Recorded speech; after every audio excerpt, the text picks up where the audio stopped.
Sécu, épisode spécial. Je suis copié de Michael. Bonjour à tous. Comment vas-tu? Je vais bien, toi? Très bien aussi. Out of nowhere, on va prendre un sujet super sharp qui finalement, étonnamment, nous fait concorde bien dans ce cas-ci. Les attaquants, les défendeurs réfléchissent en liste, les attaquants réfléchissent en graphe, et tant que ça va durer, les attaquants vont toujours gagner.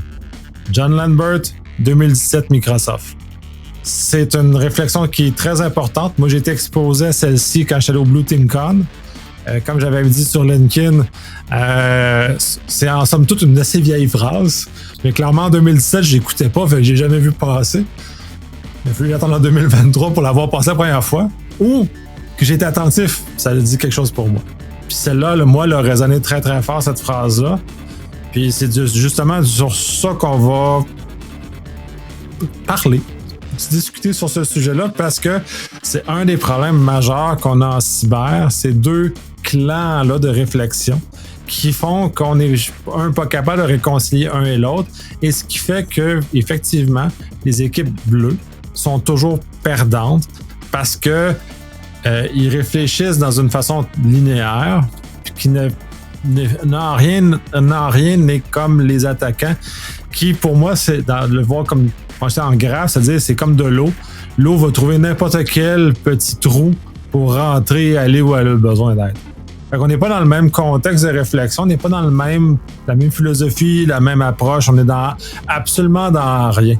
Et c'est là un des problèmes majeurs pour moi. Puis ça m'a comme fessé. Je l'avais écrit sur LinkedIn le 28 ou 29 août que ça m'avait frappé. Puis, coïncidence, tu me sors la même chose. Puis, quand il y a une concordance d'idées par rapport à cet élément-là qui, pour moi, est fondamental, puis explique pourquoi un peu notre milieu est brisé, si on veut. Effectivement, puis même de mon côté, je trouve ça assez ironique que ce soit le sujet de la semaine. C'est un sujet que j'ai l'impression que depuis les dernières semaines, on dirait qu'on me ramène ça, puis que je suis comme, de plus en plus, je prépare les talks pour les prochaines conférences de sécurité qui s'en viennent. Et justement, je pensais à ma vision côté perspective de compagnie, justement, qui, on peut dire, on offre le Blue Team as a service, quasiment dans un sens. De voir comment qu'on applique ça, justement, pour bien présenter la problématique, en fait, d'où est-ce qu'elle est la problématique. Parce que la plupart des entreprises, en fait, c'est pas vraiment du Blue Team as a service qu'ils devraient acheter de plus en plus, mais c'est plus comme la vision globale qui vient avec. Parce que de plus en plus, on se rend compte que, tu peux aller sur Google Cloud, tu peux aller sur Amazon, tu peux aller un peu partout. Tu peux acheter des éléments de sécurité. Tu peux avoir ton rack dans un centre de données qui vont te fournir d'autres pièces, de d'autres trucs, de d'autres fournisseurs qui ont toutes des, justement, comme on dit, la phrase, elle dit quand même bien. Parce que chaque outil vient avec sa liste préfaite, vient avec son équipe qui va la gérer. Puis eux autres, c'est assez con, mais c'est un petit peu une question de business dans un sens qui amène le problème. C'est que c'est comme un KPI. Tu sais, c'est une clé de performance en voulant dire, il y a quelqu'un qui est en charge de checker si toi t'es correct. Fait que toi t'es correct, la liste compile, mais dans la réalité, on s'entend, la sécurité, ça va beaucoup plus loin que ça, là. S'il y a une alerte à la porte d'entrée, mettons, au load balancer qui voit quelque chose de passer, qu'il y a des risques qui connectent avec un autre élément qui va aller voir un IPS qui va faire ou un IDS qui va lui dire, attends un peu, je pense qu'il y a un risque, mais que là, il y en a un qui a trigger quelque chose, l'autre il dit tout est good, puis là, ça prend la décision. Il y a 50% de risque. La requête passe. Problème vient d'arriver parce que les deux sont pas sur la même longueur d'onde. C'est probablement deux produits de deux brands différents, deux équipes complètement différentes qui doivent gérer la chose. Et des fois, c'est même une configuration de l'infrastructure. Donc là, il y a plusieurs équipes en jeu qui sont même pas au courant de pourquoi que c'est arrivé. Puis le jour qu'il se passe quelque chose, c'est comme, c'est arrivé d'où? Ça vient de quoi? C'est la faute à qui? Ouais, c'est un peu sans ça. Puis tu sais, on a fait un épisode sur la conformité, puis ça a du bon, la conformité, parce que ça l'assure un minimum. Ça l'assure des choses que normalement, on n'aurait pas capable ou on pourrait échapper de ça. Parce que si je me regarde, moi, parce que je réfléchis clairement en graphe, ou comme de l'eau. Je réfléchis clairement en graphe. C'est sûr que je vais oublier des choses parce que la réflexion en graphe, ne permet pas d'être très, très précise ou de garantir que j'échapperai pas quelque chose au passage. Cependant, l'avantage que ça a, c'est que je vais toucher tellement de choses en même temps que c'est sûr que je vais ramasser tout ce qui est important. Puis c'est intéressant de l'aborder comme ça. Puis je me lie de gens qui sont beaucoup plus listes, justement pour compenser mon côté pas liste. Puis justement, je permets justement de combiner les deux pour arriver à un résultat. Puis ce qui fait que tu es capable de coordonner des équipes. Quand tu parles de choses comme ça, coordonner des équipes. J'ai fait du IR. En IR, quand tu coordonnes des équipes de IR, parce que tu n'es jamais tout seul, parce que c'est pas juste le cyber qui le fait, il y a l'infra, il y a le code ici. Mais quand on coordonne ces différentes équipes-là, nécessairement, si tu réfléchis en liste, tu y arriveras juste pas. Faut que tu réfléchisses nécessairement en graphe pour être capable de rejoindre l'ensemble de ces équipes-là d'un coup. Puis, une autre chose que je trouve intéressante dans ce que tu as dit, chaque produit, effectivement, est une liste. Cependant, les concepteurs de ces produits-là réfléchissent en graphe. Si t'en es un concepteur de produit, j'en connais d'autres qui travaillent dans ces choses-là. À chaque fois que je leur parle, on parle tous en graphe. Mais, puis ils sortent un produit. Puis le produit est intéressant. C'est ça qui est charme, c'est que ces produits-là, si on l'aborde en graphe, il va nous fournir une réflexion graphe. Il va être capable de nous amener là. Tous les produits, les bons IDR, les WAF comme le vôtre, ces éléments-là, s'ils sont capables d'être correctement manipulés, ben, tu es capable de réfléchir en graphe avec. C'est un peu la base de votre produit, c'est du AI qui, fondamentalement, ça réfléchit en graphe du AI. Fait qu'on est dans un contexte où les liens se font, mais d'une façon non standard, non prévisible. Exact. Puis c'est drôle parce que je vais peut-être rajouter un petit peu un grain de sel là-dessus. De plus en plus, je poussais le moulinet un peu plus loin pour essayer de bien expliquer ça, bien visualiser ça dans des slides, bien essayer d'apporter le sujet. Puis je me suis rendu compte de quelque chose. Ça m'a frappé de plein de fois parce que dernièrement, justement, j'ai eu à gérer des nouveaux clients qui m'ont amené des nouveaux challenges puis des nouvelles perspectives, des nouvelles visions de comment je pourrais régler certaines problématiques. Puis la première chose que je me suis rendu compte, le point qui fait le point entre toutes les problématiques que j'ai eues depuis qu'on existe, c'est la même. C'est tout le temps le côté, le sable dans l'engrenage, il vient d'où? Il vient de ce que je contrôle pas. Bien souvent, ce que je contrôle pas. Je contrôle pas l'hébergement du client, je contrôle pas la stack technologique du client, je contrôle pas. Puis c'est là que je me suis rendu compte de quelque chose. Je me suis dit, si je contrôle une bonne portion de l'élément de sécurité qu'on s'entend, ça inclut le DNS, le WAF et tous les trucs autour, le périmétrage, je me suis dit, je devrais pouvoir justement, comme tu le disais, penser en graphe et avoir du fun à pouvoir régler probablement toutes les problématiques. Jusqu'à temps que je frappe le mur de ce que je contrôle pas. Puis là, qu'est-ce qu'on contrôle pas, c'est de se rendre compte que là, t'as un petit peu là, l'infrastructure du client. Des fois, c'est même pas le client lui-même qui gère, ça peut être un third party, d'un autre third party qui connecte avec l'équipe du client, que là, ça s'enchaîne tout, là, parce que là, l'application n'a pas été développée par le client, a été développée par un third party, il a été hébergé par un autre third party, puis là, c'est le client qui essaie de manager par-dessus. Puis là, on vient assurer une solution en graphe par-dessus, mais en dessous, là, ça ne passe pas en graphe du tout. Si ça passe en liste, on a déjà gagné. Dans bien des cas. Puis c'est ça que je trouve assez hilarant. C'est que je me suis rendu compte que c'est plus juste une question de cybersécurité, c'est plus juste une question d'infrastructure de défense. C'est une question que c'est comme il faut que toute l'infrastructure derrière suive l'idéologie d'où est-ce que ça s'en va, parce que sinon tu te ramasses avec un hosting que dans le pire des cas, il y a un IDS mal configuré, ou il y a même un pare-feu tout simplement de base qui vient avec Linux. Shout out à UFW, qui va être mal configuré comme ça se peut pas, qui va avoir un petit peu trop de trafic, puis tu te ramasses avec des clients qui se font couper la ligne, en voulant dire tu visites le site web d'un client ou son application, puis tout simplement tu te fais kick out, parce que le pare-feu juste décidé qu'il comprend pas pourquoi soudainement il y a trop de trafic qui venait d'un endroit, mais comme c'est juste mal paramétré parce que tu sais c'est un offset d'une petite liste derrière une petite application de sécurité de base. Mais si on va pas plus loin, juste ça, si on extrapole, là tu rajoutes un pare-feu, tu rajoutes des éléments par-dessus, tu viens de casser la liste des gens partant, là, parce que là, la liste, elle se met pas à jour avec toute l'intelligence de ce qu'il y a autour. Et l'équipe derrière, qui a même des fois, dans bien des cas, aucune idée comment gérer cette liste-là, ou que cette liste-là existe sur leur serveur en premier lieu. quand tu cognes à la porte, puis là, faut que tu cours après le third party du third party pour savoir qui a configuré quoi, puis comment que ça a été fait, puis pourquoi ça a été fait. Puis qui gère ça? Puis là, la réponse, c'est personne. C'est entre deux chaises. Dans le meilleur des cas, oui. Puis c'est là qu'on se ramasse avec du sable dans l'engrenage parce que ça fait qu'il y a quelqu'un qui est pas content en bout de piste. Puis c'est pas facile à gérer. Puis c'est le même problème dans beaucoup d'entreprises. Puis j'ai eu la chance de m'entretenir justement avec des très grandes entreprises dernièrement qui me confirmaient qu'il y a le même problème à tous les niveaux. C'est pas un problème qui est... je dirais que c'est quasiment un problème qui est systémique. Parce que tout le monde c'est ça. Ça va avec l'augmentation de complexité des systèmes. Et il y a peu de gens qui sont capables de comprendre la complexité des systèmes et de voir la simplicité qui se cache en arrière de la complexité. Et en plus, tu as des chasses gardées, puis tu as un paquet d'éléments comme ça qui vient multiplier le problème parce que là, tu comprends pas ce qui se passe d'un bar, mais là, il veut pas dire la vraie affaire. Puis là, tout est bloqué, puis ci, puis ça. Tu l'as sûrement rencontré plus qu'une fois, ce genre de choses-là.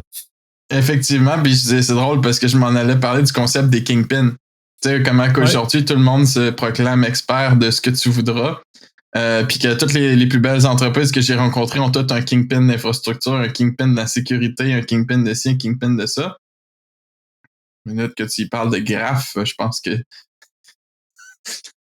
la serviette est pas loin ou c'est comme c'est drôle, la personne tombe sur la défensive parce que là, t'as peu là. Ça veut-tu dire qu'il va falloir que je change comment j'opère, comment que je me tourne les pouces ou comment je me plante les deux doigts dans le nez le vendredi après-midi? Ben, c'est à peu près ça. Là, c'est comme tu viens marcher sur le terrain de quelqu'un qui utilise des tools de probablement depuis des années, qui a une certaine croyance derrière ces outils-là, qui est dans sa zone de confort. Là.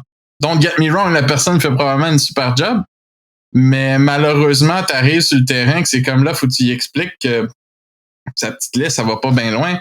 Elle a probablement même pas conscience de tout ce qui se passe autour. Que le 3/4 de son trafic, il vient même pas des clients, il vient d'Amazon ou il vient de Google Cloud qui essaie justement de les pen-tester. Puis c'est tous ces trucs-là que tu essaies de faire comprendre ça. Puis des fois, c'est ça que je trouve un petit peu ironique, c'est que tu frappes ces murs-là qui sont, je considère normal, ça fait partie de l'équilibre d'une entreprise. Là. Dans toutes les entreprises, il y a tout le temps des segments de l'entreprise qui sont un peu comme ça, qui veulent pas trop bouger, qui sont un peu rigides. Ben c'est la même chose, sauf que là, on parle de sécurité, puis c'est ouais, c'est ça, c'est plus important. Puis c'est un autre réflexe. Puis dans la même chose, un des énormes problèmes que j'ai, c'est d'expliquer c'est quoi ma job. Parce que j'ai jamais été capable de vraiment expliquer parce que tout se fait comme semi-intuitif, puis je suis juste comme, j'essaie d'expliquer aux gens ce que je fais, puis finalement ils sont tout perdus parce que je suis pas capable de leur descendre dans une forme qui est compréhensible autre que pour moi. Pas parce que je suis meilleur que les autres, c'est juste parce que la façon que l'image de ça est fichée dans ma tête se traduit mal dans des mots de façon justement linéaire ou en liste, qui est facilement transmettable à quelqu'un d'autre. Fait que là, j'essaie d'expliquer, c'est comme quand je fais du threat hunting, le monde, oui, mais comment tu fais? Ben, je sais pas, je regarde quelque chose, puis ça me donne une intuition, puis je suis mon chemin, puis d'un coup, pouf, je trouve quelque chose qui était pas supposé être là, puis il est là, mais comment je suis arrivé là? Je suis pas capable de te l'expliquer, sorry, c'est comme... C'est très difficile, puis c'est ça. C'est de l'expertise pure de rendu là, c'est que tu peux pas expliquer tout ça en mots, là. C'est de l'expérience. Ben oui, mais c'est difficile parce que, si je réfléchis à la liste, puis en même temps, chez beaucoup de mes clients, je leur suggérais de faire des listes justement parce que quand on parle de conformité, au moins ça t'assure un minimum conforme.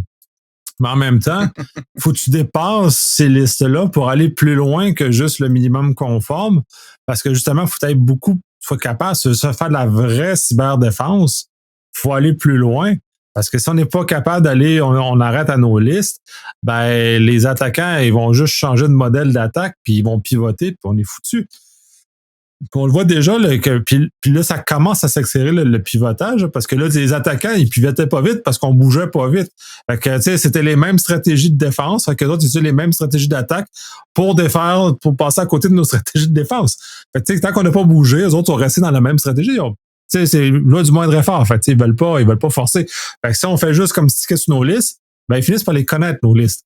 Fait que là, ils attaquent toujours à côté, puis là, on comprend pas pourquoi. On est toujours en train de toujours mal foutu. Oui, mais on les a patchés nos systèmes. Mais oui, mais telle affaire. Mais oui, mais c'est pas juste ça. C'est complexe. C'est comme toute la notion de kill chain. La kill chain, c'est l'accumulation de vulnérabilités mineures qui vont donner une vulnérabilité majeure. Mais là, on fait juste patcher les majeurs. Fait que les mineurs restent toutes là. Fait que ça, c'est une réflexion typiquement liste. Ben là, on va juste descendre la liste. Puis quand on a le temps, on le fera les mineurs. Tu réfléchis en graphe, tu cumules 2-3 affaires, tu mets ça dans un sac, tu brasses, puis tu as un résultat qui est autre. C'est exactement ça. Puis c'est drôle parce que tu as dit un mot magique à travers tout ça. Tu parlais un petit peu de la conformité, puis d'avoir une liste de checklists pour dire, bon, ben on a fait le strict minimum. Puis moi, c'est un petit peu ça que justement que j'ai commencé à bâtir un talk autour. C'est l'idée que elle sert à quoi la liste de checklists si on se rend compte qu'en bout de piste, ben t'as checké pour les je vais donner un exemple bien stupide. T'as checké qu'on patch contre tous les derniers exploits à jour, les derniers zero day. Check. Ok, cool, t'as validé ça comment? C'est qui est en charge de ça? Parce que justement, je vais donner un exemple dans mon passé aux États-Unis. J'ai travaillé sur un projet il y a longtemps qui était assez, ça pouvait sembler bien banal. C'était tout simplement un algorithme avec un automatisme dans le cloud qui allait chercher toutes les sources de thread intel à tous les jours à minuit. J'allais fetcher les nouveaux zero day qui étaient publiés avec leurs derniers exploits, qu'est-ce qui avait été validé ou pas. Puis j'avais un système automatiquement qui allait télécharger ça, mettre ça dans une base de données, le documenter automatiquement en allant chercher les bons tags et tout. Puis que, après ça shippait ça à mon équipe derrière que eux regardaient justement pour les informations de voir l'exploit, c'est quoi? Est-ce qu'elle affecte nos clients ou est-ce qu'elle affecte notre infrastructure? Puis est-ce que cet exploit-là, ben, c'est malheureux, ben souvent, il y a un exploit qui a été trouvé. Ah bon, mais cet exploit-là s'exploite pas juste de la manière qui est expliquée dans le POC, là. Elle s'exploite de 10, 20, 30, 40 manières différentes. Le meilleur exemple qui vient en tête, c'est Log4j, que en dedans de 24 heures, j'ai reçu quelque chose comme plusieurs centaines de milliers de différents vecteurs pour bloquer Log4j, justement. Là, il fallait savoir vraiment comment contrer la chose, parce que rendu là, on se bat quasiment contre un langage de programmation.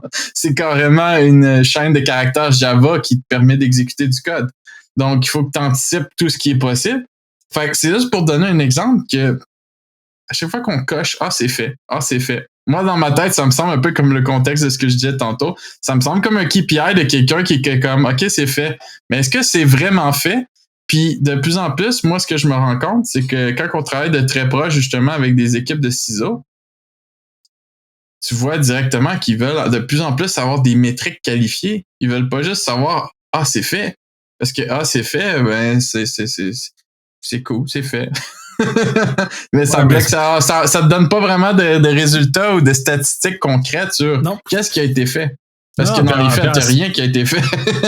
En cyber, jamais qu'il y a rien qui est fini.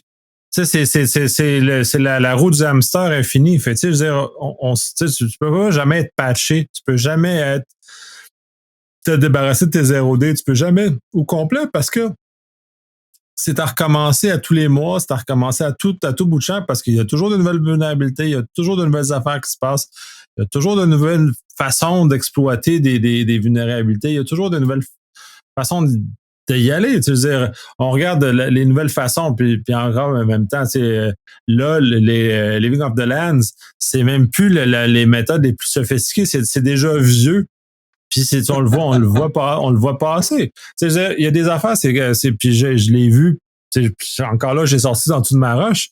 Depuis 2017-2018, Evil Jinx, qui permet d'intercepter les jetons d'authentification de M305, ben c'est clé en main. Depuis, genre, ça fait longtemps, là, ça fait 6 ans. J'ai vraiment dormi sur une roche, celle-là. C'est vraiment pas pire. Puis, tu sais, c'est comme ça, puis on juste refait des affaires parce qu'ils ont imaginé comme ça, puis le uptake, il date juste de 2022.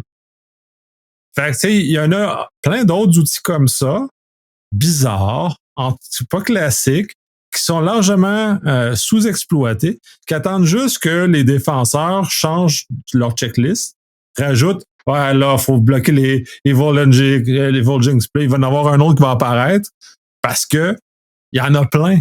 Le cesspool, là, il il est infini. Là. Quand tu commences à creuser, tu vas au DEFCON, tu vas dans des endroits comme ça, là, tu commences à voir.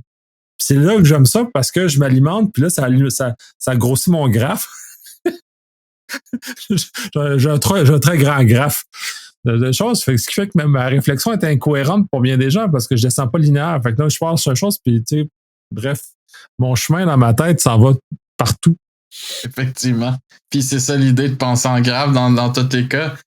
Puis un des meilleurs exemples que j'ai pris pas très longtemps pour expliquer le cas, c'était juste le cas de l'intelligence IP. Tu sais, quand on pense à ça, là, de tout ce qui est GeoIP, de savoir ça vient d'où? Ça vient-tu d'une business? Ça vient-tu d'un réseau de télécom? Ça vient-tu... Toute l'information, documenter une adresse IP, d'où est-ce qu'elle vient? Qu'est-ce qu'elle fait? Elle vient-tu du dark web? Elle vient-tu d'un VPN? Elle vient-tu... Tout ça. Qui est dans tous les cas, là, puis je te donne un exemple bien stupide parce que c'est un cas qui m'a affecté personnellement dernièrement. Quand tu penses à ça, là, même si tu as une liste, exemple, qui vient de quelque part, comment tu fais pour truster cette liste-là? Comment tu fais pour faire des actions en fonction de ce qu'on te dit? Est-ce que tu crois à ce qu'on te dit sur une liste ou il faut que tu compares entre plusieurs listes? Puis c'est là que ça devient un chaos mental incroyable. Parce qu'en réalité, qui a raison? C'est-tu la liste 1? C'est-tu la liste 2? Puis là, quand tu as plusieurs sortes d'intelligence différentes, puis tu essaies de... C'est là qu'on se ramasse que juste pour gérer de l'adressage IP, juste pour être cohérent dans ce qu'on veut faire en termes de threat hunting, on peut aller très profond, puis il n'y a pas de limite comme à l'expertise, là, comment on peut la creuser, puis comment que comme c'est drôle, mais c'est pas quelque chose qu'on entend souvent parler dans les entreprises. Hein, non. Puis c'est pour vraiment puis reprendre des termes de cyber. Pour ça, c'est comme on a tes listes, c'est tous des signaux. Et comment tu fais pour donner de la valeur à ton signal ou à une liste de signaux et comment tu le pondères par rapport aux autres. Mécaniquement, c'est très difficile à faire parce que on va le faire dans un format liste et non dans un format graphe.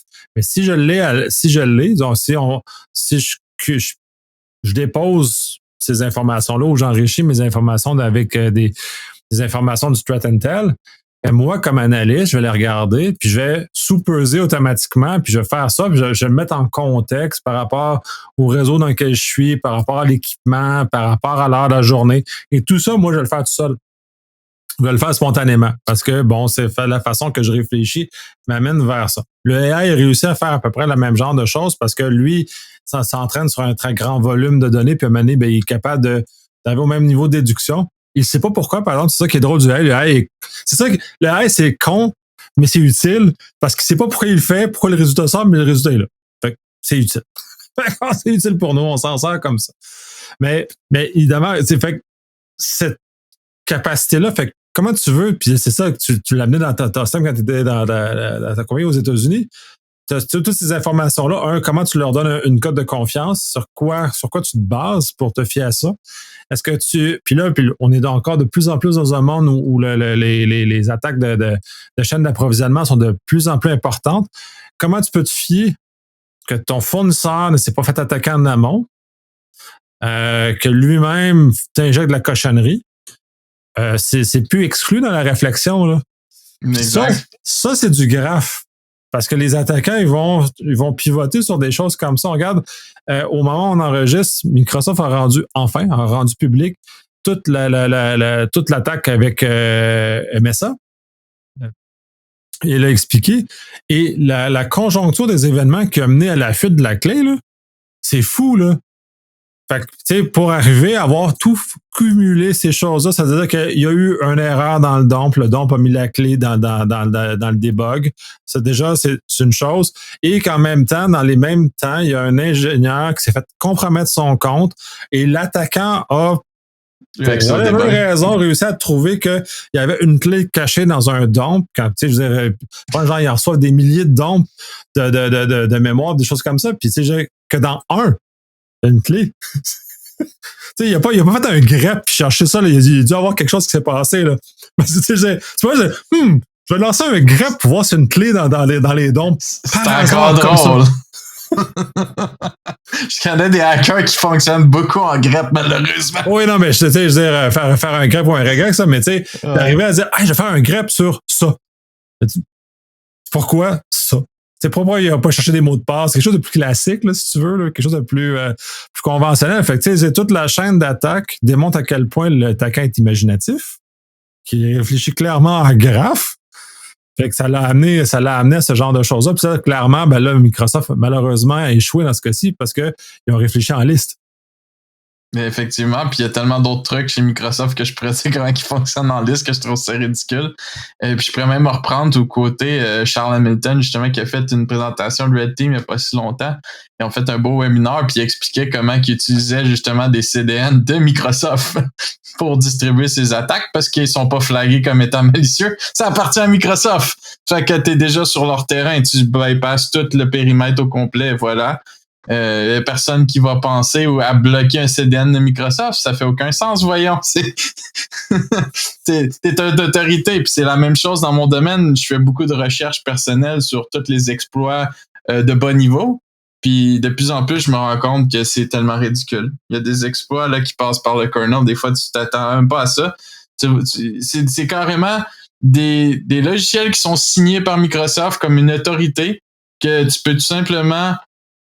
Il y a un exploit qui est dans l'application, mais que vu que l'application est signée, te permet d'injecter dans le kernel comme si tu étais Dieu de ce bas monde, puis il sera jamais scanné, il sera jamais analysé, la vie est belle, puis on vit dans un écosystème qui est rien que de ça, là, si on regarde là, vraiment tout ce qui se fait sur le marché. C'est un petit peu pourquoi ma réflexion du début, quand je disais tous les logiciels qu'on a accès à acheter, qui viennent de des vendeurs différents, des fois même du même vendeur. C'est malheureux. T'as acheté leur WAF, t'as acheté leur pare-feu, t'as acheté le ci, t'as acheté le ça. Cool, mais ces composantés, ils se parlent même pas entre eux. Là. Ils ont chacun leur petite liste, leur petite intelligence bidon, si on peut dire, qui sortent des belles métriques. Mais malheureusement, ça va pas plus loin parce qu'il y en a un qui pense qu'il est l'autorité de lui-même, l'autre qui est l'autorité de lui-même, puis qu'il voit même pas la relation entre les deux. Et juste là, je trouve que c'est un petit peu là qu'il y a beaucoup de place à l'innovation. Puis c'est exactement pourquoi que la discussion de l'intelligence artificielle pourrait être très longue, si tu vois ce que je veux dire, de toutes les choses qu'on se rend pas compte, qu'on laisse passer ou que même encore des entreprises. Ah, je fais affaire avec Microsoft ou je fais affaire avec ci, je fais affaire avec ça. Dans la réalité, est-ce que c'est une bonne chose ou une mauvaise chose? C'est là que comme ça pourrait être un long débat de savoir, OK, ben cool, tu fais affaire avec Microsoft, mais c'est quoi que tu as mis d'autre ou c'est quoi qui... Comment que tout est arrangé? C'est là que le sable dans l'engrenage ou comme tu le disais si bien tantôt, fait couler un peu d'eau par-dessus, voir. Ça va sortir. Je pense que tu vas voir où sont les trous, mais c'est en plein ça. C'est un peu aussi, en tout cas, moi dans mon cas, en réaction par rapport à tout le ce qu'ils appellent en anglais le silver bullet, là, c'est de trouver la solution qui va tout régler. Ben non, ça n'existera pas. Puis de cette raison, parce on fait face à des structures avec des attaquants qui évoluent, qui changent, qui pivotent et qui réfléchissent en graphe. Là, on peut pas avoir une solution magique qui va régler tout. Ça se peut pas. La seule solution magique quand tu as ton ordinateur dans ton jardin, c'est prendre la seule chose qui va arriver que tu vas réussir à te prémunir contre une attaque. C'est à peu près tout. Tu sais, là, on parle de l'utilité de la machine. Très sérieusement, c'est pourquoi faire une machine sur l'entend dans le jardin? Là? Mais ce qui fait qu'on doit réfléchir les choses différemment et qu'on peut pas juste espérer que ce soit magique. Tu sais, c'est comme les analogies en santé en santé publique ou militaire sont de cette nature-là aussi. Tu peux pas le réfléchir. On l'a vu avec la COVID. Les scientifiques ont pataugé un bon bout de temps avant de réussir à trouver le filon puis à trouver comment trouver les éléments. Fait que, c'est plein de gens qui ont réfléchi en liste, plein de gens qui ont réfléchi en graphe, puis ils ont tous mis ça ensemble puis ils ont réussi à trouver avec du temps. Mais quand tu le réfléchis en liste, tu peux pas. À part, genre, faut que tu fasses ton protocole puis te garantir que. Et au-delà de ça, pour gérer la crise sanitaire comme elle était faite ou l'infection, faut que tu le réfléchisses en graphe parce que là, puis d'ailleurs, c'est un des problèmes. On n'a pas fermé les frontières assez vite ou on n'a pas mis des mesures comme le masque assez vite. Fait que là, le virus s'est propagé en graphe, là. Il a fait fou. Bonjour, je suis partout. Maintenant, vous êtes pris. Tout le monde est pris ensemble avec dans le même bateau. Ça s'est propagé comme ça. Il n'y a pas de magie, c'est pas un complot, c'est juste la façon que ça s'est propagé parce qu'il s'est propagé en graphe, parce que c'est un attaquant. Exact. Puis encore, pour illustrer tout ça, j'ai une petite anecdote c'est drôle parce que dernièrement, j'ai dépoussiéré ma bibliothèque de livres de hacking. Puis j'ai décidé de réouvrir un de mes livres préférés qui est ma Bible que j'utilise pour tout ce qui est de bas niveau. Puis il y avait une anecdote de quelque chose que j'ai tombé dedans, puis je suis tombé en bas de ma chaise quand je l'ai lu, puis j'ai fait c'est tellement vrai là. C'était l'équivalent, je te fais un résumé peut-être qui va être plus générique pour tout le monde. C'est l'équivalent de dire j'ai un antivirus sur mon système qui est préloadé avec des signatures statiques. Puis, ben écoute, je suis en train de te chatter sur un système, que ce soit sur Facebook, que ce soit sur un jeu, que ce soit whatever. Et je t'envoie, à la place de t'envoyer du texte, je t'envoie une lignée de bytes qui contient la signature. Fait que ton propre antivirus flag ta propre machine et tu le processes. Et flag ta propre machine comme étant un problème parce que t'es la source de contamination. Tu comprends? Parce que justement, t'as été infecté par quelque chose qui a été signé derrière une liste qui est totalement statique, que personne ne peut pas voir venir. Mais c'est la stupidité qui montre jusqu'à où une liste peut aller. Tu peux te promener sur un chat, bombarder tout le monde, et tout le monde qui a cet antivirus-là, tu vas les voir déconnectés. Ah oui? C'est aussi stupide que ça. Ah oui. Ben, c'est la même chose à plus grosse échelle si tu mets ça dans une entreprise. Oui, mais c'est tout le problème des antivirus. Ça réfléchit en liste depuis longtemps. Le premier, je ne sais pas si c'est le premier, mais un antivirus qu'on peut qualifier comme ça, qui utilisait de l'intelligence artificielle, c'est Silence. Il n'utilisait aucune liste, mais lui, il utilisait du behavior, il était entraîné. Puis sur ça, ben, il a fonctionné comme ça. Mais c'est sa méthode. Fait que basé sur l'entraînement de son AI, justement, qui réfléchit en graphe, il était capable d'attraper probablement 99%. Pas tout. Il était capable de contourner, là, il n'était pas parfait. Mais il attrapait quand même la vaste majorité de ce que les antivirus classiques avaient de la misère à attraper. Parce que lui, il se basait sur des comportements. Exact. Et quand il voyait les comportements, ben, il se trompait rarement. Jusqu'à temps que les comportements changent, ça c'est une autre histoire. Mais puis qu'ils ont un peu arrêté d'investir dans la recherche qui est associée à ce moteur-là. Fait que maintenant, il est moins. Depuis plusieurs années, il est beaucoup moins intéressant qu'il l'a déjà été, mais quand on remonte fin des années 2010, il était sharp parce que les attaquants n'étaient pas encore guéris pour se défendre contre ce genre de choses-là. Il était encore très prévisible à l'époque. Fait que t'as pas besoin de liste, ça avait juste besoin de la prévisibilité. Exact. Que l'AI apportait. Exactement. Puis c'est exactement le pourquoi qu'on existe aujourd'hui. Hooray! Parce que c'est la réflexion nous pousse dans cette direction-là de plus en plus qu'on essaie de faire évoluer le côté de la défense. Puisque j'aime pas utiliser le terme blue team, purple team, red team. Tant que moi, c'est un tout. Là. Il faut que tu penses un petit peu en red team, il faut que tu penses en blue team, puis comme il faut que tu fasses aussi l'entre-deux. Si tu veux arriver à quelque chose dans la vie, là, c'est plus juste d'être unidimensionnel selon moi. Si tu veux vraiment penser en graphe, faut justement penser à toutes les à côté de qu'est-ce qui peut arriver si je suis dans l'erreur ou si je suis correct. Et c'est ce qui nous permet justement d'en arriver finalement avec des meilleures métriques. Puis c'est un petit peu là, moi, que je pense en tout cas qu'il y a encore beaucoup de chemin à faire. Parce que je serais curieux de voir vraiment, là, quand on regarde vraiment les entreprises, tu sais, à très haut niveau, là, quand on parle d'une très grande entreprise, comment que tu peux vraiment présenter quelque chose à la fin du mois de comment tu as géré tes incidents, comment tu as géré tout ce qui s'est passé, parce que comme il y a tout ce qu'on voit pas passer justement qui reste encore à être résolu.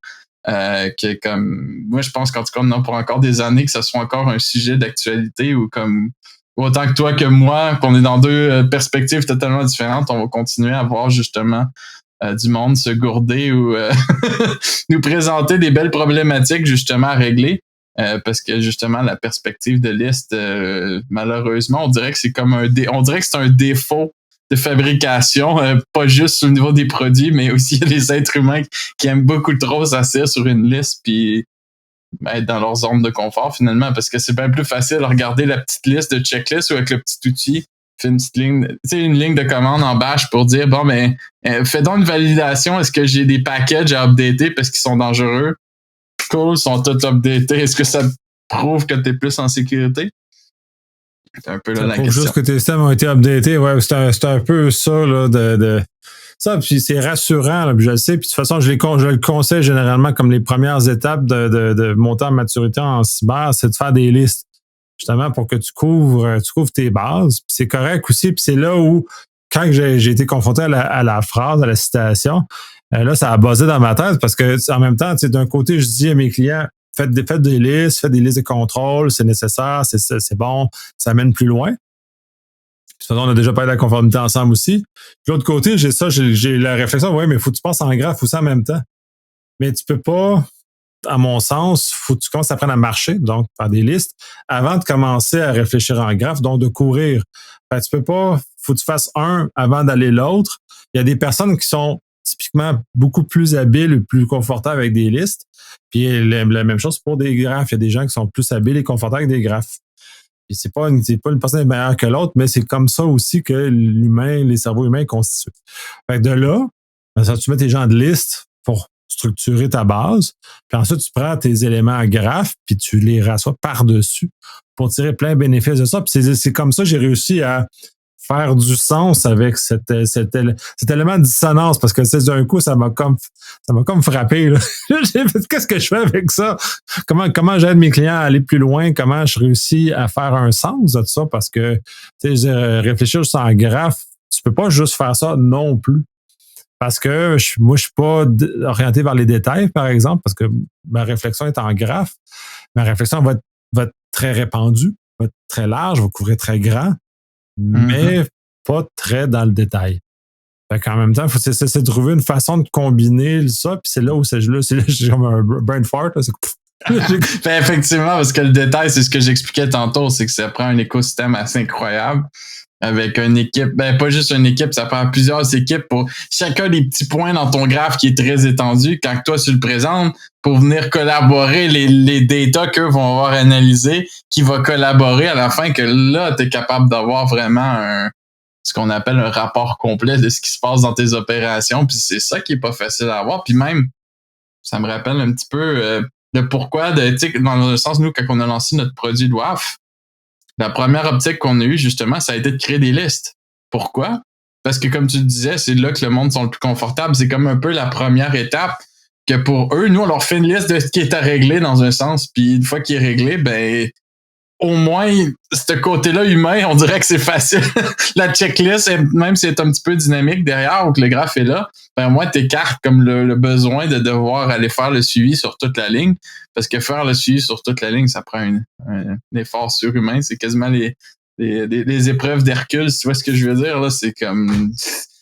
Il n'y a pas beaucoup d'entreprises, mais malheureusement, qui ont le galon ou même les ressources nécessaires pour faire ça. Puis c'est ce qui fait que c'est autant un défi aujourd'hui, justement, de comme. Ouais, puis qui laisse la place à ces gens-là aussi de s'exprimer, parce que c'est pour moi, de mon expérience, puis là, je suis capable d'en parler maintenant parce que je donne j'ai un vocabulaire pour l'expliquer, puis en plus là, d'avoir été confronté à cet élément-là. Pour moi, c'est un éteignoir dans une entreprise qui ne permet pas à tout le monde, là, on s'entend, c'est juste du monde qui répond en grâce sur un problème, mais au moins que si tu es capable d'exprimer ça puis de le laisser prospérer dans ta compagnie, puis d'en tirer bénéfice. Mais c'est ça, c'est dans ces places-là, moi, j'ai quitté assez rapidement parce que je me sentais pas dans ma zone. Mais maintenant, je suis capable de le nommer. Là, avant, il y a 20-25 ans, j'avais pas la maturité pour l'exprimer comme ça. Là, j'étais juste fâché puis je m'en allais. Mais maintenant, je vais l'expliquer, comment les choses se déroulent.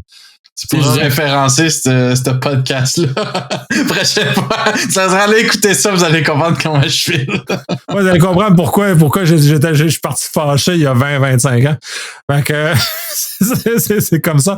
Parce que j'ai appris à me connaître. Puis ça, je veux dire que quand t'es dans la jeune vingtaine, t'es fou, puis tu réfléchis pas genre de choses-là. Mais bref, ça, c'était ma jeune vingtaine où j'étais un peu plus fou. Mais avec le temps, c'est ça. Là, j'ai appris à m'en servir, j'ai appris à l'utiliser parce que c'est pas juste un feu follet comme c'était quand j'étais plus jeune aussi d'ailleurs. Cette réflexion plus en graphe et comment l'utiliser. Puis quand j'ai commencé à essayer de faire du sens, récemment avec tout ça, comment l'actionner, puis comment mes clients pouvaient en sortir. J'ai pris l'exemple quand je fais du gère des incidents, quand je fais du IR, puis je coordonne les différentes équipes, puis je coordonne les affaires, que je vois les choses, tout ça. C'est là où j'ai vu, où j'étais capable d'atterrir le fait que moi, je réfléchis en graphe, mais je suis accompagné de gens qui réfléchissent en liste.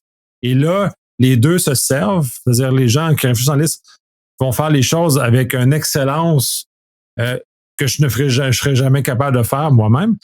C'est exactement pourquoi je parlais de Kingpin tantôt. Oui, mais là, ça dépasse parce que là, il faut l'humilité. Ça, c'est l'autre côté. C'est que ces gens-là qui réfléchissent en liste, il faut soient capables de collaborer avec quelqu'un qui réfléchit en graphe, qui ne se sentent pas attaqués. Parce que là, ils se sentent, ils peuvent se sentir, tu l'as dit clairement, là, ces Kingpins-là, des fois, ils vont avoir des gatekeepers qui vont empêcher de faire avancer les choses parce qu'ils protègent leur terrain, parce qu'ils se sentent menacés, parce que ça. La réalité, moi, j'ai zéro intérêt à ça parce que je réfléchis pas en liste. Fait que moi, son terrain, il m'intéresse pas parce que je réfléchis pas comme ça. Et du moment que ces gens-là vont comprendre plus facilement que les gens qui réfléchissent en graphe, ils n'en veulent pas de leur terrain parce que ça les intéresse pas. Ben là, cette collaboration-là est capable de s'enclencher parce que puis j'en ai connu, heureusement, dans ma carrière, des gens qui se sentaient pas menacés par l'espèce d'affaire feu follet que je peux avoir là des fois, mais justement, qui voyaient le bénéfice qui en sortait après parce que je les ai mis en valeur aussi. Puis c'est après ça, parce que, tu sais, eux ont géré la crise. Moi, j'ai juste coordonné les efforts de tout le monde pour qu'on arrive tous à la ligne d'arriver ensemble. Mais j'ai pas aucun mérite individuel. C'est pas moi qui ai arrangé, c'est pas moi qui ai installé telle affaire, c'est pas moi qui ai corrigé telle affaire, c'est pas moi qui a éteint le problème. Moi, j'ai rien fait de ça. Là. J'ai aucun mérite de cette nature-là. Mais j'ai permis de parler, coordonner, m'assurer, toutes les choses faisaient du sens et rattacher les choses comme ça. Donc ça, c'est un exemple d'usage de graphe en défensif. Et que je vois pas souvent, malheureusement.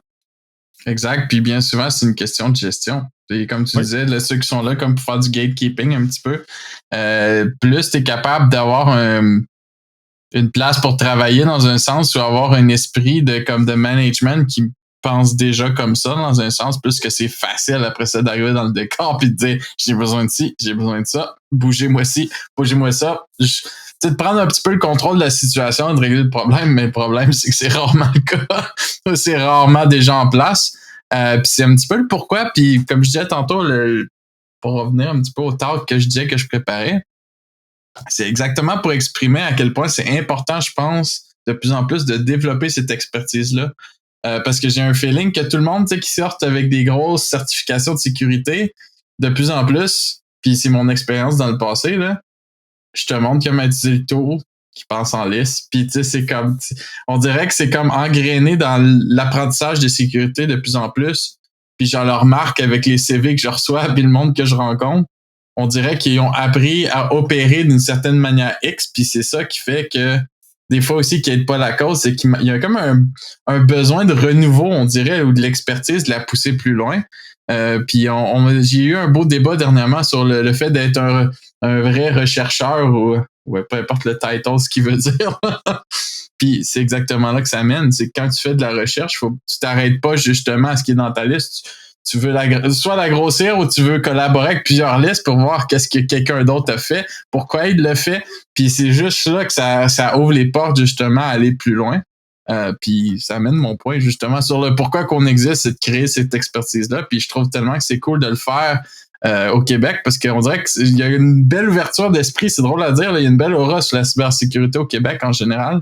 À ce niveau-là, on a beaucoup de monde qui sont super allumés, puis c'est facile, on dirait, de faire avancer les choses. Quand que je me retourne, je fais sorte virer de bord, puis aller voir aux États-Unis mon expérience, comment qui était statique, avec beaucoup de gatekeepers. Chaque petite personne dans son îlot fait ses petits trucs, puis on se parle à la fin du quarter s'il y a quelque chose, s'il y a un incident. Mais sinon, tu sais, c'est un petit peu, on dirait que c'est comme ça dans beaucoup trop d'organisations, c'est trop statique à la place de laisser la place justement que les choses évoluent. Là. Ouais, ben c'est des choses, c'est comme tu disais, des choses de gestion qui nous amènent. C'est une bonne équipe de gestion qui viennent justement capables de mettre en lumière les gens qui pensent en graphe, puis mettre en lumière les gens qui pensent en liste, puis les mettre à contribution pour arriver un peu comme je mentionnais dans un cas de IR. Mais dans ce cas-ci, ça a été possible parce que la gestion a permis cet élément-là d'apparaître. Donc, incidemment, les deux types de réflexion ont pu briller chacun de leur côté avec leur capacité individuelle. Fait qu'il n'y en a pas un qui était meilleur que l'autre. Tout le monde a servi à la grande cause, un, de sortir de l'incident, et deux, tous les gens individuels ont pu briller de leur excellence dans leur zone à eux autres sans que personne vienne leur voler les choses aussi. Puis c'est un peu ça aussi qui doit être fait, que la gestion doit aussi mettre de l'avant que tout le monde contribue, puis tout le monde doit être remercié de cette contribution-là aussi. Puis c'est toutes des affaires qui sont, disons, moi j'appelle ça plus la gestion moderne, c'est moins hiérarchisé qu'on pourrait voir, parce que de toute façon, quand tu réfléchis en graphe, c'est typiquement pas hiérarchique, là. De toute façon, parce que t'es juste comme t'es spreadé partout, t'es comme un octopus, c'est comme une pieuvre. Effectivement, ça ressemble pas mal à ça. Tu touches à plein de choses, puis tu parlais de la recherche, puis c'est la même chose. Tu as deux types de chercheurs. Tu as des chercheurs en liste, tu as des chercheurs en graphe. Et ceux qui ont fait des découvertes intéressantes, c'est souvent des chercheurs en graphe parce qu'ils ont mélangé 2-3 domaines ensemble, puis tout coup, pouf, sont arrivés avec une idée d'une innovation qui a vraiment propulsé en avant. Les chercheurs en liste vont amener des améliorations techniques qui vont nous faire avancer, mais pas nous propulser d'un bond par en avant parce qu'il faut cette espèce d'imagination hors de ce monde, de réussir à combiner plusieurs champs scientifiques ensemble, puis pour arriver à un résultat qui est au bout. Là. Puis en cyber, c'est la même chose. Si on n'est pas capable de combiner les deux, tant qu'à moi, on est condamné à répéter les mêmes affaires pendant encore des années. Puis j'espère qu'on va arrêter de répéter les mêmes affaires pendant des années. Là. Effectivement. Puis ce qui me vient en tête à propos de répéter les mêmes affaires, c'est un peu ce qui m'a inspiré, en fait. Tu sais, quand j'ai pris le chemin de vouloir créer un produit en graphe, justement, là, j'avais regardé un documentaire de Google, justement, qui expliquait un petit peu les tentacules de cette pieuvre, qu'est-ce que ça a l'air pour une organisation comme Google. Puis ils en ont fait un documentaire, justement, qui est disponible sur YouTube, qui est très, très intéressant, je le recommande. C'est une petite série de quelques épisodes, de quelques heures.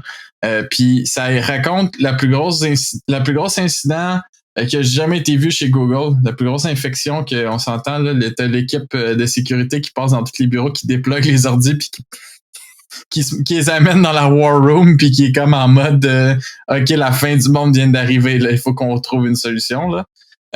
Pour se rendre compte qu'ils ont développé une stratégie qui était hallucinante, puis qui collabore un petit peu le mix d'un peu de ce que tu expliques, ta vision, comment elle devient tellement large à quelque part que c'est comme ça prend du monde pour faire bouger les tentacules. Puis il montrait un schéma de comment de rechercheurs pallier avec des gars de sécurité, que ce soit Red Team, Blue Team. Chaque département a 50-50 de rechercheurs pallier avec les gars de Red Team et de Blue Team. Puis que pour ce nombre de personnes-là, il y a le double de personnes au-dessus que c'est des data scientists qui analysent les données que ces deux groupes-là ensemble réussissent à prendre. Pour après ça, à chaque, si on peut dire, intersection de la tentacule, venir créer une autre équipe au-dessus que eux vont prendre le data puis commencer à l'analyser ensemble pour, encore une fois, avoir une équipe de data scientists qui fait que plus que tu remontes vers le haut, plus que ta précision en termes de rapport, de données, de qu'est-ce qui se passe sur tes opérations, de l'intelligence est rendue où, on est-tu on top ou on est under, d'être capable d'être le plus précis possible. Puis c'est un petit peu la philosophie, en fait, qui nous a poussé, en fait, à créer un produit en graphe, parce que c'est comme ça que ça fonctionne. Ça prend vraiment des segments précis, puis une organisation qui est prête à suivre le bouillon ensemble. Si tu veux pas que ça coule de partout, ben, il faut être capable de vraiment gérer vraiment l'intelligence qu'on génère. Puis c'est drôle à dire parce que n'importe quelle organisation se rend même pas compte de tout. Quand je regarde, j'ai certains clients des fois qui ont plusieurs millions de logs par mois. C'est comme des fois dans ces logs-là, il y a des mines d'or que tu passes tu passes ça à l'analyste, il va spotter quelques attaques venant du cloud, il va être heureux, il va comme call today, là, j'ai fait ma job, j'ai spoté des attaques, j'ai décelé peut-être qu'il n'y a pas eu d'incident où il y en a eu une. Tu sais, c'est comme toujours un vrai ou faux, mais quand tu passes ça, comme qu'on disait tantôt, à l'intelligence, ben c'est là que tu te rends compte, oups, ça t'a un peu... Il s'est passé des choses qui viennent de des sources que ça reste juste comme Ah, ben là, ta liste, ça n'a pas flagué, justement, comme qu'on disait tantôt. Ouais, ça vient de chez Amazon. Pourquoi ça n'a pas été flagué? Ben, ça vient de chez Amazon. Tu comprends? Puis c'est un petit peu là que la réaction ou la réflexion va beaucoup plus loin. Parce que c'est là qu'on se rend compte que des fois, on n'a peut-être même pas l'intelligence à côté de l'autre liste, de l'autre gang à côté, exemple, qui analyserait, comme je disais tantôt, toute l'intelligence IP, tout le threat intel qui est attaché à un IP. Des fois, on n'est même pas au courant. C'est juste de se poser la question, est-ce que ça fait du sens que ça vienne d'Amazon? C'est juste là, ça porte assez pour dire, ben écoute, il y a un problème ici. Puis c'est tous ces trucs-là que même un humain peut se faire avoir s'il pense un petit peu trop de façon linéaire, ben on se ramasse dans le même problème. Oui, absolument. Là. Puis c'est un sérieux problème, justement. Tu parles de whitelist, entre autres, c'est justement des listes. Fait que tout ça est un problème. Tu veux dire, Feu Mitnick, c'était un peu ça la façon qu'il avait réussi à attaquer les systèmes. Il avait tout contourné des whitelists un peu partout, puis il avait réussi à rentrer de façon là, superbe dans plein de systèmes. Puis ça date, les gens étaient ah non, mais ça se peut pas, mais tout se peut. Là. Tout se peut. Fait que là, ces gens-là qui réfléchissent en graphe, justement, lui a été capable de voir toutes les affaires étranges, puis que là, lui a vu ces vulnérabilités-là. Lui, c'était évident en plus. C'était clair. C'était comme il y avait des flashs, des néons qui disaient je suis vulnérable. Fait que lui, il s'est amusé là-dedans. Malheureusement, il s'est fait pogner. Mais puis bon, bref, légalement, c'était très discutable ce qu'il a fait. Mais c'est l'expression de la curiosité dans un univers qui était à cette époque-là, qui était persuadé que tout le monde réfléchissait en liste, tout le monde allait droit, puis toutes ces affaires-là. Puis même en conception de système aussi, c'est un peu ça aussi. C'est les gens, non, mais ils le feront pas. Mais pourquoi ils le feraient pas? C'est les cas limites. Ah non, mais c'est pas grave, c'est des cas limites. Oui, mais c'est justement là où les gens vont s'amuser, c'est les cas limites. C'est moi, les cas classiques, ça m'intéresse pas. Je ne sais pas des use cases standards. Il y a rien. Le fun n'est pas là. Le fun est toujours dans les cas limites. Parce que les cas limites, c'est toujours les places où les gens qui font des listes n'ont pas vu ou n'ont pas jugé pertinent d'intervenir et de faire des choses. Fait que c'est là où le fun pogne, puis quand tu commences à attaquer des systèmes, puis comment tu défais la logique d'affaires, puis comment tu défais des champs, toutes ces affaires d'injection SQL, c'est un exemple de ça, c'est des listes. On contournait les affaires, mais pourquoi l'utilisateur enverrait une requête comme ça? Parce que c'est drôle. Exactement. Puis ben, dans certains cas, c'est même pas parce que c'est drôle, c'est une question d'ego. Ah oh, aussi, là, il y a une partie du milieu de la cyber qui est animée par l'ego.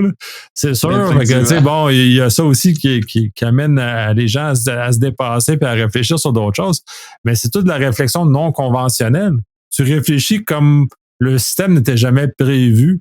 C'est un peu toute la culture maker aussi qui est un peu comme ça, de reprendre des objets puis les retransformer en leur faire d'autres choses. Ben, c'est ça, c'est de hacker le matériel dans ce cas-ci, puis de donner d'autres fonctions. Mais nous, on fait la même chose avec du logiciel. Fait qu'on bidouille, puis on fait d'autres choses avec. C'est comme comment agencer des API ensemble, comment agencer des systèmes ensemble pour obtenir ce que tu veux, mais qui n'a jamais été prévu comme ça. Jamais. Exact. Fait que les attaquants, c'est comme ça aussi. Mais il faut juste ces gens-là qui réfléchissent, les mettre dans les bons camps. Qu'on arrête de se défendre contre eux autres. Mais ça n'arrêtera pas non plus. C'est là aussi arrive que les gens se font pogner parce qu'ils réfléchissent trop en liste. Là. Ils se font avoir. Effectivement, ou que dans un certain d'autres cas, ils réfléchissent peut-être pas trop en liste, mais ça peut être la conformité qui est manquante ou que, bref, l'encadrement qui est pas là. Puis c'est toujours quelque chose que, justement, on a oublié de faire ou qui manquait, justement, peut-être à la liste qui fait qu'on passe tout droit puis on oublie quelque chose d'important. Puis c'est ce qui est le plus drôle, c'est que de plus en plus, on s'en va, puis je pense qu'on en a parlé il y a plusieurs épisodes déjà, pas de la conformité, mais tu sais, tout ce qui s'en vient au niveau de comment tout est de plus en plus automatisé, puis de plus en plus encadré, dans le sens que si tu veux être conforme, si tu veux être ci, tu veux être ça, ton périmètre de jeu, si on peut dire, pour un attaquant est de plus en plus petit. Si on fait vraiment tout ce qui est à faire sur la checklist, là, t'as plus beaucoup de scope pour pouvoir attaquer une interface ou une infrastructure. Effectivement. Il devrait Ouais, même... c'est ça aussi. Ben ça, c'est la démonstration que les listes aussi sont utiles. Puis c'est là aussi, tu sais, c'est là, tu sais, moi, c'est facile, je charge sur les checklists, hein, mais de l'autre côté, tu vas aller là utile. Puis tu sais, l'exemple que j'ai, puis qu'on m'a relaté, c'est le SOC de Google. Essentiellement, ce qu'ils font, c'est qu'ils passent la première moitié de la journée à répondre aux incidents, aux tickets qui sont ouverts. Et la deuxième moitié de la journée, ce qu'ils font, c'est qu'ils automatisent la réponse de ce qu'ils ont fait le matin. Fait que ce ticket-là, sous cette forme-là, ne reviendra jamais parce qu'il a été mécanisé. La réponse à ce problème-là a été mécanisée. Fait qu'il va toujours arriver d'autres choses.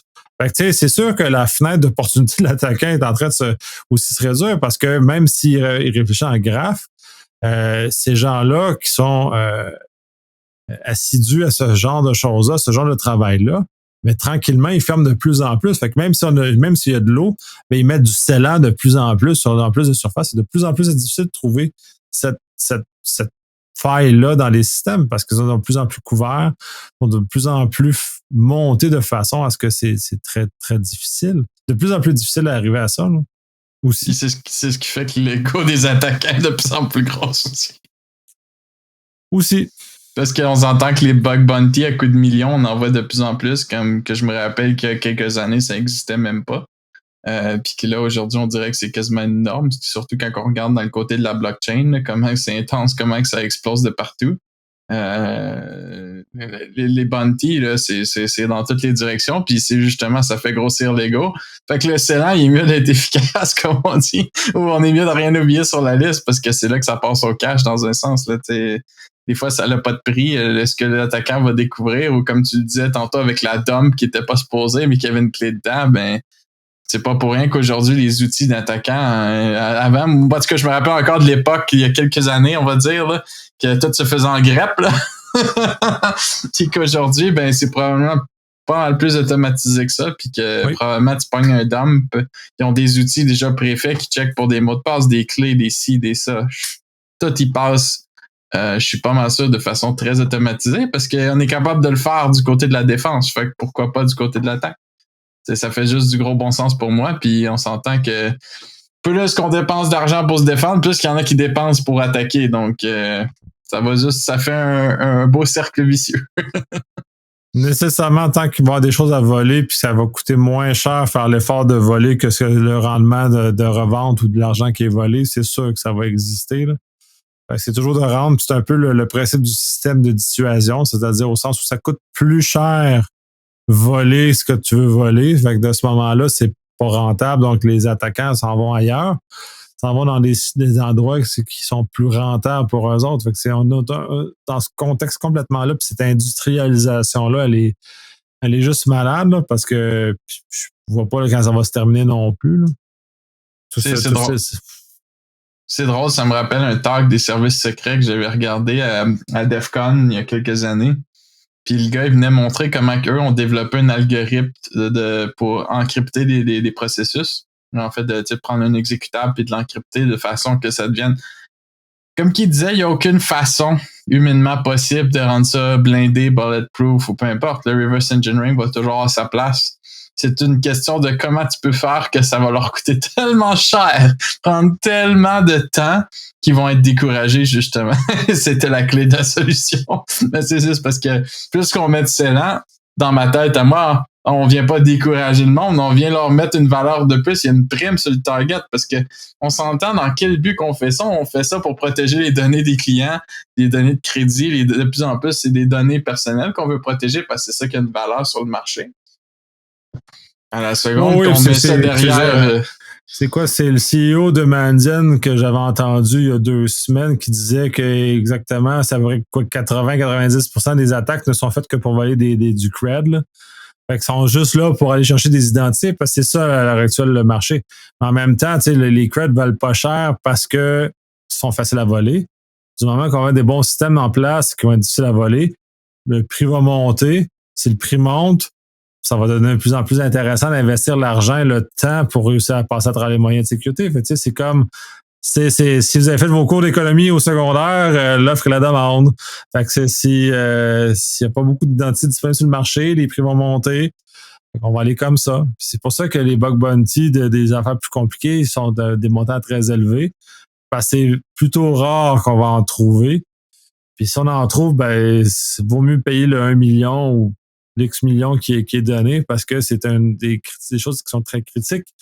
Je pense que chez Apple, c'est tous les bugs kernel, entre autres, sont tous payés relativement à cette hauteur-là parce que c'est justement, c'est un bug kernel, genre, c'est fini, c'est game over, là. Exact. Ben, le dernier exploit que j'ai vu passer pour iPhone, je pense que c'était 1,5 million, là, puis c'était même pas au niveau kernel, là. Donc, ça donne une idée. La seconde que c'est un remote execution ou un remote exploit, c'est game over, là. Oui, c'est ça. Fait que, c'est tout un marché qui s'alimente de façon directe et indirecte dans toutes ces notions de graphes. Moi, j'ai fait un bon tour de ce que j'avais à dire sur les graphes et sur les listes. Ouais, aussi, je pense qu'il reste plus de sable dans l'engrenage. On a assez vidé de liquide par-dessus, puis on a assez fait flotter ça dans le savon, là. On devrait être bon jusqu'au prochain podcast, comme on dit. C'est excellent. Hey, je te remercie beaucoup.